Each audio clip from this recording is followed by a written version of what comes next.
আমি নিজে এটার প্রমাণ পেয়েছি অনেক অনেক সময়। আমি কল্পনাও করি নাই যে এখান থেকে আমার রিজিকের ব্যবস্থা হতে পারে। এমন পরিমাণে রিজিকের ব্যবস্থা এসেছে, দুই হাতে নিয়েও কুলাতে পারে নাই।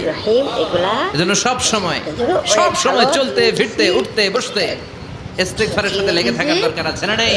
তারপর দিলাম ডিম, চিনি, লবণ, ময়দা এগুলা দিয়ে বানাইছি। আপনাদের কেমন লাগে কমেন্ট করে জানাবেন।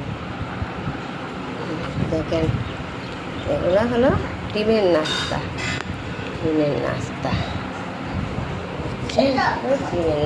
এগুলো কেমন হলো?